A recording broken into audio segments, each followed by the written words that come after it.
नमस्कार साथियों, स्वागत है आपका हमारे YouTube चैनल पर। तो डियर स्टूडेंट, जिसका आप इंतजार कर रहे थे यानी कि अर्धवार्षिक परीक्षा के प्रश्न पत्रों का, तो इस वीडियो में हम लेकर आए हैं कक्षा 8 का जो विज्ञान विषय का ये जो प्रश्न पत्र हैं, जो आपके एग्जाम की दृष्टि से बहुत ही ज़्यादा महत्वपूर्ण इंपॉर्टेंट है तथा इस पेपर को पढ़ करके आप निश्चित ही परीक्षा के अंदर बहुत ही अच्छे और 100 में से 100 नंबर ला पाओगे। तो डियर स्टूडेंट, यह जो विज्ञान विषय का पेपर है आपके 65 अंक का आयोजित होगा तथा यह पेपर आपके लिए एक वरदान भी साबित होगा। तो साथियों, बगैर समय को खराब करते हुए शुरू करते हैं। और हाँ, अगर वीडियो अच्छा लगे तो वीडियो को लाइक तथा शेयर जरूर कीजिएगा। तो शुरू करते हैं अर्धवार्षिक परीक्षा का जो विज्ञान विषय का प्रश्न पत्र। देखते हैं सबसे पहले 1 नंबर प्रश्न है, निम्नलिखित में से किसको पीटकर पतली चादरों में परिवर्तित किया जा सकता है। तो इसका जो ऑप्शन दे रखे हैं जिंक, फास्फोरस, सल्फर, ऑक्सीजन। तो सही उत्तर होगा ए, जिंक। मतलब जिंक जो है उसको पीट कर पतली चादरों में परिवर्तित किया जाए। नेक्स्ट है साथियों 2 नंबर प्रश्न है, रबी की फसल का उदाहरण नहीं है। तो यहाँ पर जो धान है वो रबी की फसल का उदाहरण नहीं है। नेक्स्ट है अगला, क्योंकि मटर है, चना है, सरसों, ये सभी रबी के फसल के उदाहरण हैं। अगला है 3rd नंबर क्वेश्चन, चीनी को अल्कोहल में परिवर्तित करने के लिए प्रक्रम का नाम है। तो यहाँ पर चीनी को अल्कोहल में प्रक्रम करने का नाम है किण्वन। अगला है 4 नंबर, मलेरिया परजीवी का वाहक है। ध्यान रखना, मलेरिया जो है मादा एनाफिलीज मच्छर के द्वारा फैलता है। सही उत्तर होगा ए। नेक्स्ट है अगला प्रश्न, कॉपर में जंग लगता है तो उसका रंग कैसा हो जाता है। ध्यान रखना, इसका कॉपर में जंग लगने पर इसका रंग हरा हो जाता है। Right answer A. नेक्स्ट है, किसके घर्षण को कम किया जा सकता है। तो यहाँ पर ऑप्शन के अनुसार सही उत्तर होगा ए, स्नेहक। स्नेहक के घर्षण को कम किया जा सकता है। अगला है, ऐसे रोग जो विषाणु के कारण उत्पन्न होते हैं, इन्फ्लुएंजा। सही उत्तर होगा बी, इन्फ्लुएंजा।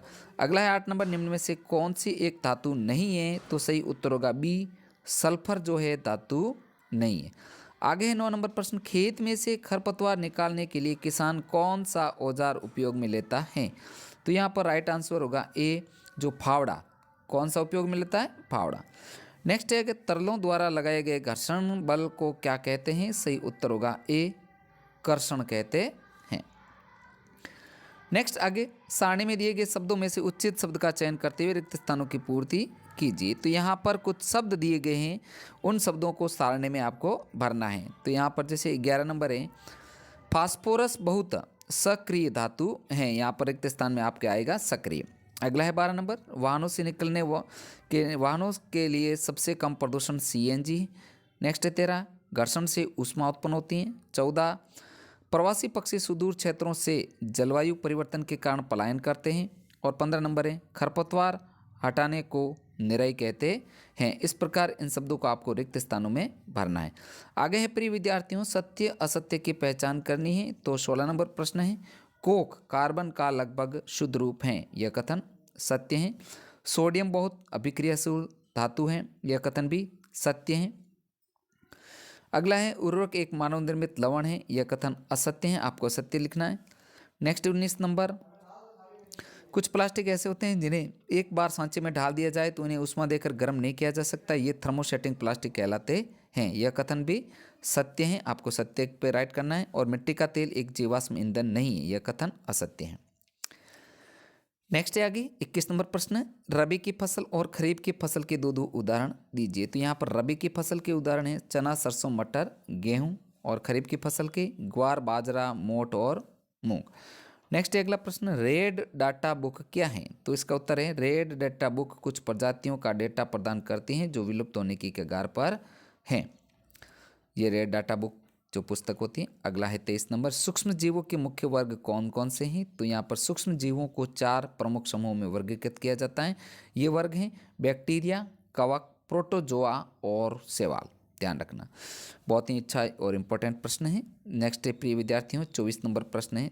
तो प्रिय विद्यार्थियों, आपसे रिक्वेस्ट है वीडियो को पूरा देखिएगा ताकि आपको जो ये मॉडल प्रश्न पत्र हैं आपको अच्छे से समझ में आएगा और निश्चित ही आप इसको अच्छे से अपनी नोटबुक में दर्ज कीजिए और अच्छे से रटिए, क्योंकि यही मॉडल पेपर आपके परीक्षा में आने की पूरी संभावना है। और वीडियो को लाइक तथा शेयर जरूर कीजिए। अब 24 नंबर है, जो हमें जैव विविधता का संरक्षण क्यों करना चाहिए। तो इसका उत्तर है, जैव विविधता के कारण ही हमें खाद्य पदार्थ प्राप्त होते हैं तथा जंतुओं के जीवन यापन के जो अनजान पहलुओं का अध्ययन हम उस क्षेत्र के जंतुओं को सुरक्षित रखकर कर सकते हैं। अतः जैव विविधता का संरक्षण अति आवश्यक है। यह हमारे जीवन के लिए एक जो बहुमूल्य निधि हैं। नेक्स्ट है आगे प्रश्न संख्या 25। सीएनजी और एलपीजी का ईंधन के रूप में उपयोग करने के क्या लाभ हैं? तो इसका उत्तर आपको लिखना है, यह कम प्रदूषण और गैर संक्षारक हैं, वे आसानी से पाइप से गुजर सकते हैं, यह सस्ते और आसानी से उपलब्ध हैं, इसका उपयोग खाना पकाने के उद्देश्य के लिए किया जा सकता है। अब होगा नेक्स्ट अगला क्वेश्चन, जो क्या होगा यदि हम वृक्षों की कटाई करते रहें? तो इस प्रश्न का उत्तर आपको लिखना है, यदि हम वृक्षों की कटाई करते रहे तो उस क्षेत्र में वर्षा कम होगी, बाढ़ अधिक आएगी, उस क्षेत्र में भूमिगत जल स्तर नीचे चला जाएगा, वायु की आर्द्रता घट जाएगी, पर्यावरण संतुलन बिगड़ जाएगा और जैव विविधता नष्ट हो जाएगी। तो प्रिय विद्यार्थियों, आगे है प्रश्न संख्या 27। प्रतिजैविक क्या है? प्रतिजैविक लेते समय कौन सी सावधानियां रखनी चाहिए? तो इसका उत्तर आपको लिखना है, प्रतिजैविक या एंटीबायोटिक एक पदार्थ या यौगिक हैं जो जीवाणु को मार डालता है या उसके विकास को रोकता है। अब इसकी कुछ सावधानियां हैं। किसी योग्य डॉक्टर की सलाह पर ही प्रतिजैविक लेनी चाहिए, डॉक्टर द्वारा निर्धारित कोर्स को पूरा करना चाहिए। आगे है प्रतिजैविक हालांकि सर्दी और फ्लू के खिलाफ प्रभावी नहीं है क्योंकि ये रोग विषाणु के कारण होते हैं। और आगे है अगला प्रश्न जो 28 नंबर, कोरोना वायरस बीमारी के संकेत और लक्षण क्या हैं, इसे बचने के लिए हमें क्या क्या उपाय करने चाहिए?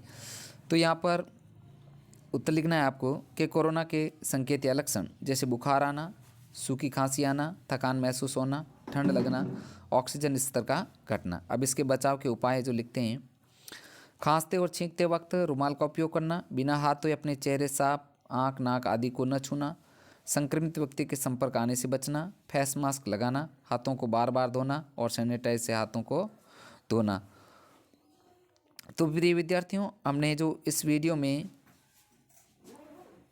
कक्षा 8 का जो विज्ञान विषय का यह जो क्वेश्चन पेपर है, इसका संपूर्ण सॉल्यूशन हमने किए हैं। साथियों, यह पेपर आपके लिए एक बहुत ही ज़्यादा महत्वपूर्ण पेपर होने वाला है और निश्चित ही इस पेपर को पढ़ करके आप बहुत ही अच्छे अंक प्राप्त करोगे। तो साथियों, आपसे रिक्वेस्ट है, वीडियो को लाइक तथा शेयर जरूर कीजिए। मिलते हैं नेक्स्ट नए प्रश्न पत्र के साथ में। वीडियो देखने के लिए पुनः आपका दिल से धन्यवाद, और हाँ, चैनल पर नए हैं तो चैनल को सब्सक्राइब तथा वीडियो को लाइक शेयर जरूर कीजिए।